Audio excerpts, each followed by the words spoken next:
Now I have the pleasure and the privilege of introducing our commencement speaker, one of Florida State University's most acclaimed and cherished professors.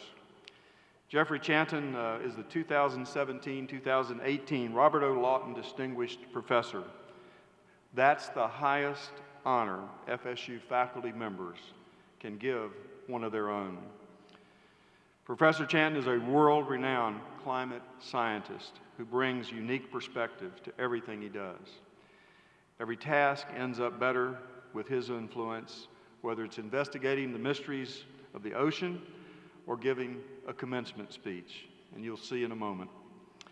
Jeff is a prolific, leading-edge researcher during his almost 30 years of career at Florida State University.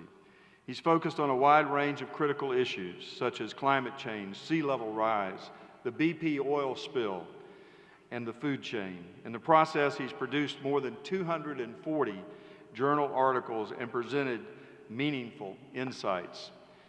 His work is valued. He has brought more than $15 million in contracts and grants to this university. Jeff has built a distinguished career, and he's still going strong. Colleagues watch his work ethic and ability to get results, and they say he hasn't peaked yet. Here's the key. Here's the key. Jeff's determination to look beyond himself may be his most powerful quality.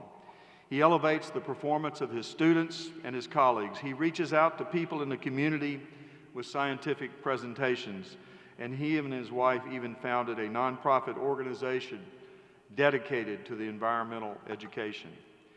Jeff's working hard to preserve our planet for future generations, and it starts, frankly, with a new perspective. Please join me in welcoming a beloved and esteemed member of the Florida State University family, Jeff Chanton.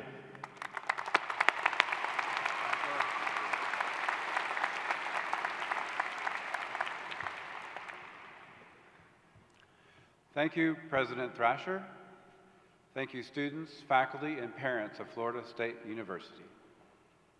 I have always wanted to do this. Can you all hear me okay? Yeah, okay. It's such a privilege and honor to address you all at such an important point in your lives, right now. You're at such an important transition, leaving friends, leaving the ease of making new friends that comes with both youth and college. Breaking up a routine that's been so good. You're probably better prepared, but for me, it was like falling off a cliff when I finished college. I loved college, and I spent all of my last year fully engaged with it, so that when I graduated, I faced a lot of uncertainty. So what's next for you? Here are 4 things to do. The first is make it happen.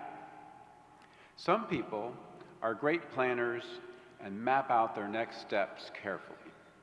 But I know from talking to many of you that that is not a universal experience. It sure wasn't for me. Some of us are opportunists. We wait for an opportunity to knock, we go with the flow, and we don't always know what we're going to do next.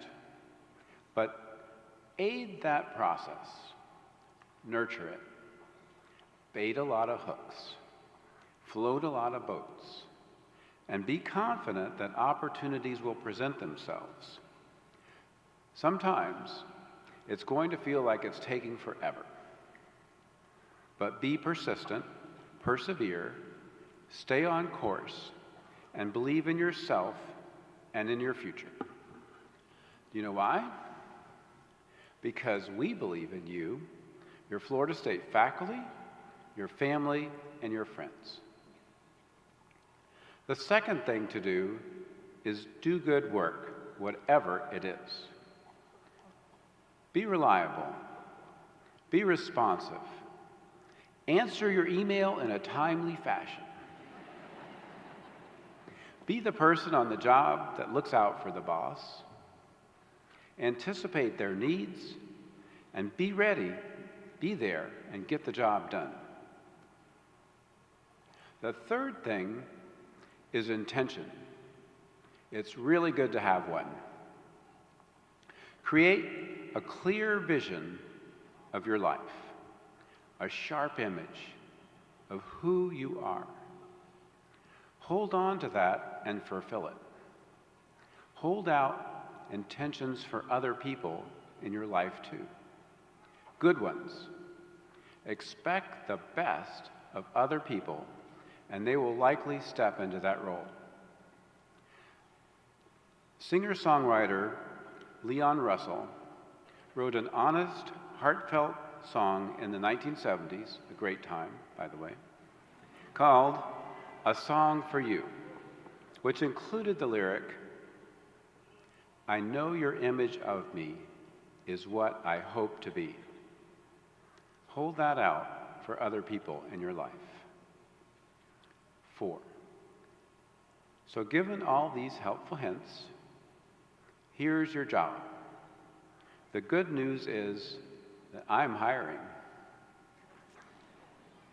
First, though, a story. In 1977, the Voyager 1 space probe was launched from Earth. Its mission was to fly to Jupiter and Saturn. In November 1980, it completed that mission and continued traveling towards interstellar space, still functioning well and traveling at 40,000 miles an hour. In 1990, 10 years later, NASA programmed Voyager to make a right turn before it left our solar system.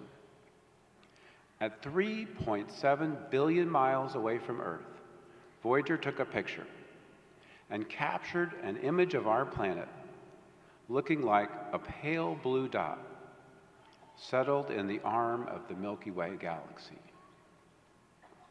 Carl Sagan described this picture. These are his words. "To my mind, there is no better demonstration of the folly of human conceits than this distant image of our tiny world. To me, it underscores our responsibility to deal more kindly and compassionately with one another and to preserve and cherish that pale blue dot, the only home we've ever known. The job I have for you is to be good stewards of the earth." But what does that mean in today's America, being a good steward? We see so much division. We have our news, our views, fake news, and fake views. But science works. In just 200 years, it has brought us electrification, lights, modern medicine, longevity, food for most of the Earth's 8 billion people, and best of all, the iPhone. Science is our best way of thinking. Trust it. Science is asking questions in a systematic way, examining cause and effect, elucidation of patterns in process, explanation of the natural world, and it allows us to make predictions. Science is not about belief. It is evidence-driven. Science is not anecdote, dogma, supernatural, or made up. In October this year, over 15,000 scientists from 184 countries published a warning to humanity, advising that we need to change our ways and to live more sustainably. They didn't issue this warning because they wanted more funding for their research. They're concerned about our way of life. Today, we are crowding other species off of our planet. We are most certainly a geological force. As Voyager showed us, the Earth is a tiny rock in deep space. Earth has a thin veneer of air, soil, and water that supports life. the biosphere. And this is created and maintained by geological forces that operate on million-year timescales. Now, humans are a force on scale with geological processes. And in the 200 years since the Industrial Revolution, we have developed the capacity and are actually changing the properties of the Earth's ocean, atmosphere, and soil so that we live in a new geological epoch that scientists call the Anthropocene. Now, I don't suggest overthrowing the Industrial Revolution. I love it. We can control the temperature of our houses with the push of a button. We can cure disease. We live longer, and we are outwitting cancer. But we must live responsibly and aim for sustainability on our tiny blue dot of a planet. We should not crowd out every other life form from the Earth. We should preserve biodiversity, migrating birds, rhinoceroses, and pollinating insects. We must control our waste products, including carbon dioxide and methane, which are dumped freely into the atmosphere. We must save our oceans from the tyranny of plastic waste. But this is not a Save the Earth story. This is a Save Our Civilization story, a Save the Human story. The Earth has undergone tremendous changes, and on a million-year timescale, it will be fine. For humans, our lives are so short, and we are so sensitive to change. Carl Sagan, talking about the picture of the pale blue dot, said, "Earth, that's here. That's home. That's us. On it, everyone you ever heard of, every saint and sinner in the history of our species lived there, on a mote of dust, suspended in a sunbeam." My wife Susan introduced me to this poem by Drew Dillinger. It's 3:23 in the morning, and I'm awake because my great-great-grandchildren won't let me sleep. My great-great-grandchildren asked me in my dreams, "What did you do while the planet was plundered? What did you do when the earth was unraveling? Surely you did something when the seasons started failing, as the mammals, reptiles, and birds were all dying. What did you do once you knew?" Taking action on this recognition, this new knowledge, it's not altruism, it's enlightened self-interest. So this is the job I have for you. It's unpaid, but the benefits are unrivaled. Benefits include good health for humans and other creatures. Plus, we get to keep the elephants, the polar bears, the rainforests, the eagles, and the glaciers. We get to have healthy, happy, great-great-great-great-grandchildren who get to live on an earth like we did and have long, happy lives. So I'm setting an intention for you, and I'm expecting the best.